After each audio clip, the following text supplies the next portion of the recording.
Hello everyone, welcome to It's Crochet O'Clock. I'm Stephanie, and today I'm going to be showing you how to work up scarves using Red Heart Sashay Yarn, just like the one I'm wearing, and just like this one right here. They're really quick and really easy to work up, and Christmas is right around the corner, so they make great gifts. So I figured now would be the best time to show you how to work them up. There are two different ways that I have seen people work up these scarves. One is quick, one is easy. One is not so quick, not so easy, and I have found by testing both the one that's not so easy, it looks exactly the same as the easy one, but it uses more yarn. So I just decided to show you guys the quick and easy method and not bother with the intermediate version of it. But I hope you guys enjoy it. I hope you learn something, and I look forward to seeing the scarves that you make.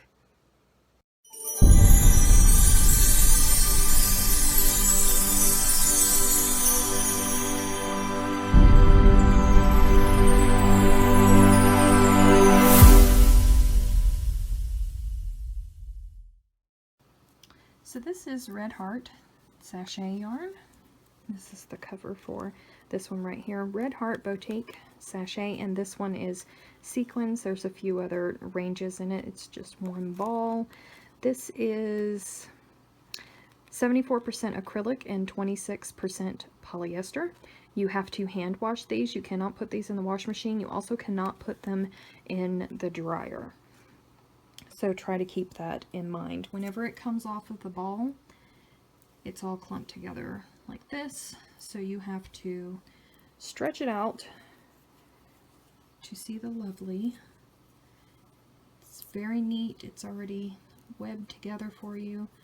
This is the bottom section, and this is the top, and this is where we are going to be working. To begin off, you don't want to tie a knot or anything like that. You want to give yourself an inch or two, well, 2 or 3. Right here on one of those, you will fold it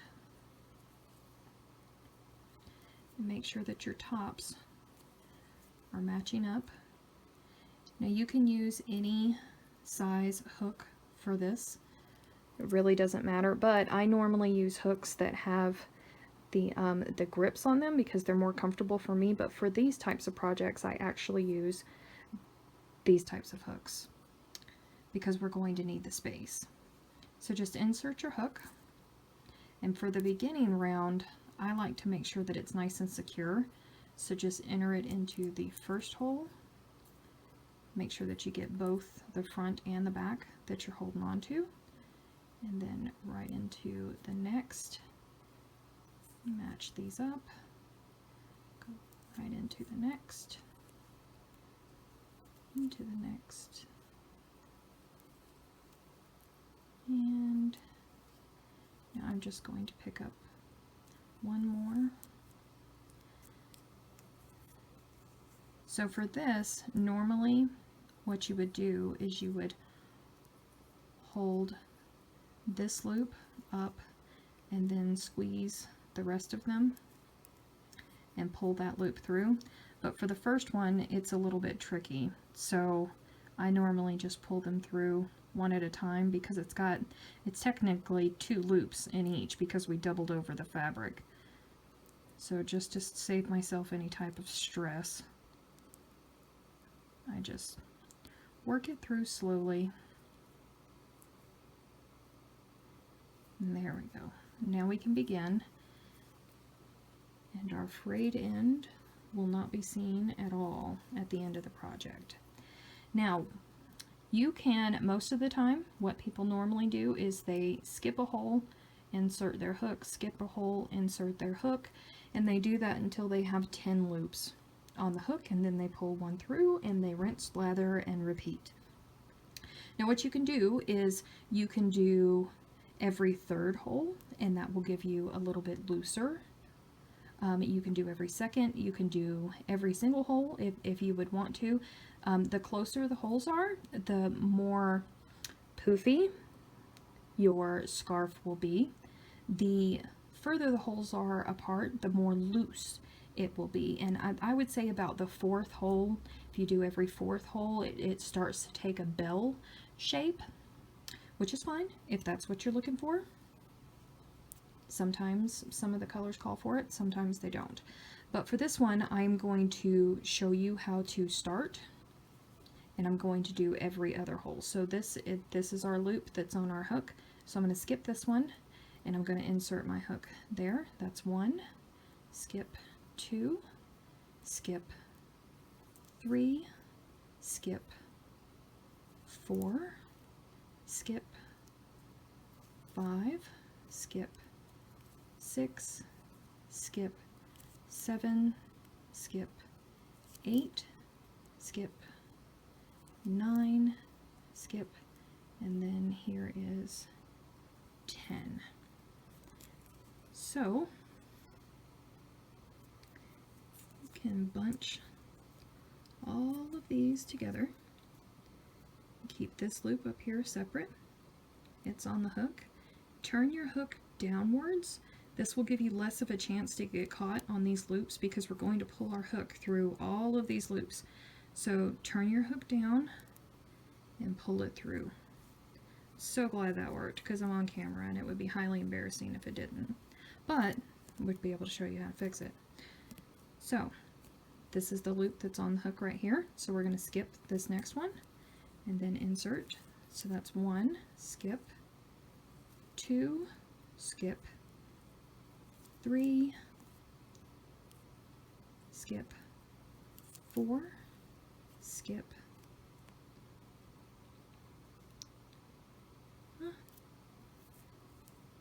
5, skip, 6, skip, 7, skip, 8, skip, 9, skip, 10. Alright, so again, let's bunch them all up. Turn our loop down and pull it through. So let's do this one more time, and then I'll shake it out and I'll show you what it's looking like.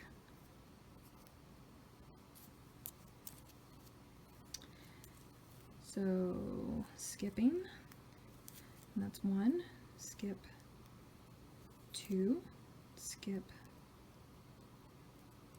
3, skip 4, skip 5, skip 6, skip 7, skip 8, skip 9, and skip 10.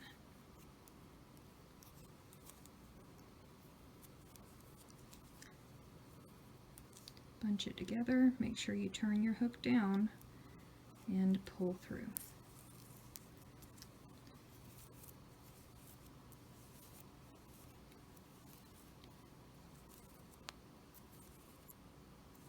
And that's what it looks like. And you would just continue this process all the way down to the end of the skein, unless you happen to run into a knot, which does happen. I'm not going to lie to you. Just like all yarns, sometimes there are knots, and there's one in here.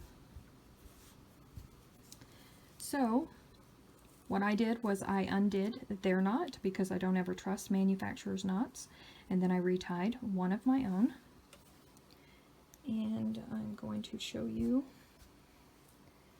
Let me get this hook out of there and get that one in. There we go.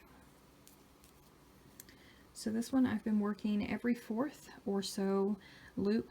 The good thing about this yarn is it's extremely forgiving. So if you happen to do 3 instead of 4 on one, you're not going to be able to notice. So let me move this just so you can see. So that one's on the hook. 1, 2, 3. There's 1, 1, 2, 3, 2, 1, 2, 3,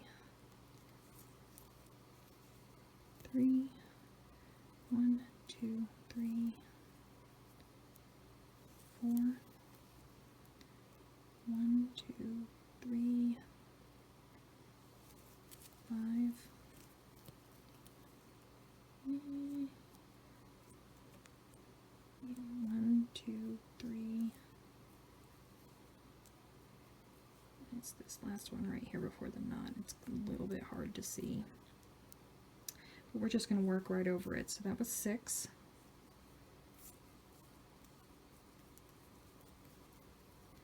That's the bottom we need to turn.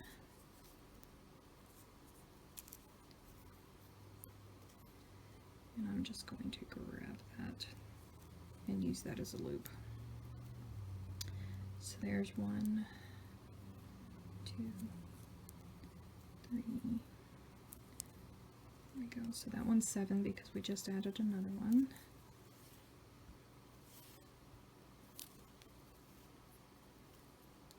One, 2, 3, 8. 1, 2, 3.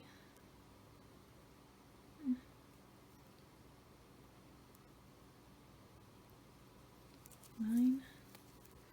One more. 1, 2, 3, 10.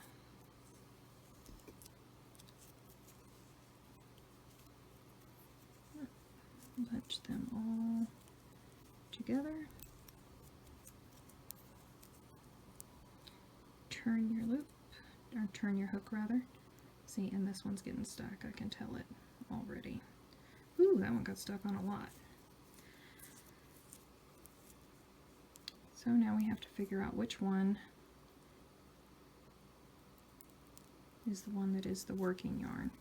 Now with the variegated yarns, this is super easy to tell most of the time if you're in the middle of a color change.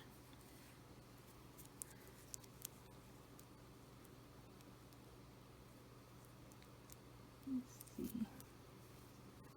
You can kind of tug on it and see, okay, so it's that first one. Ah. You don't want that to happen. That's bad. Well, it was the first one. 1, 2, 3, 4. There we go.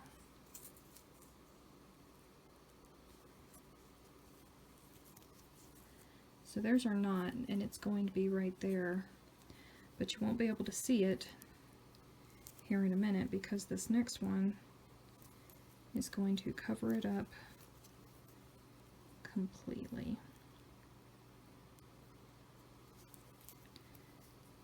3.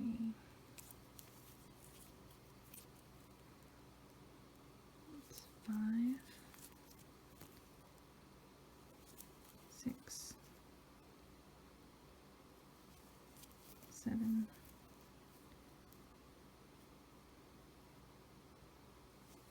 8,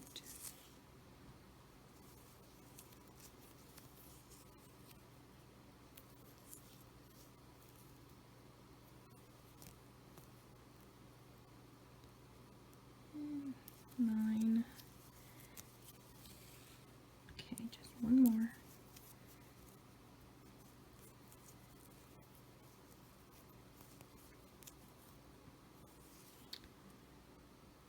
My yarn has started to spin. You see, this is what happens.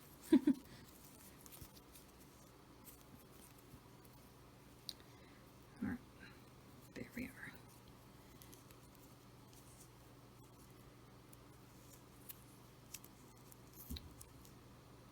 Turn your hook down. Hopefully, there we go. Alrighty.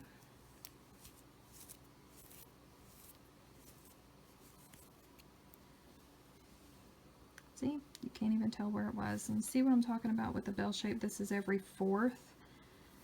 So it makes a very, very loose gather. But I think that it's still very, very lovely. And see, you've worked over the knot and you can't even tell where it was. You can't see it at all. So to finish them, here is another one that I've worked up. This one, by the way, was every 3rd. So while it's tight, it's not as tight as it would be with working every other one, but it's not loose either. So it's just in between. So I've reached the end of this yarn. Let me spin this around so you can see here. And I have this loop on the hook. This is the trickiest part for me, is actually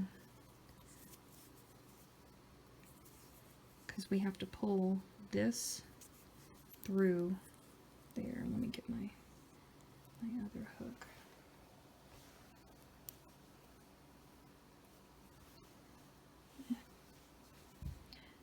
Pause for dramatic effect whilst I switch the hooks.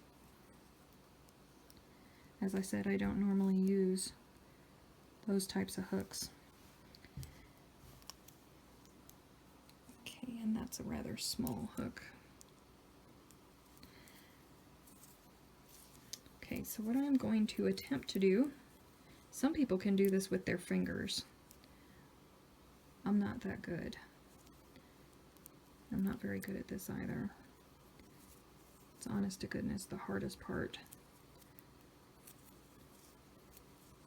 for me is pulling everything through that loop.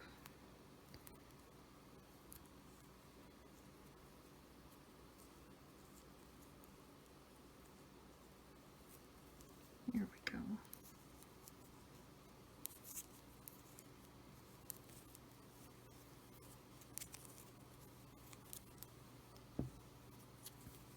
So you just pull this through. Make sure you pull it tight. And then if you want to, you can tie it in a knot.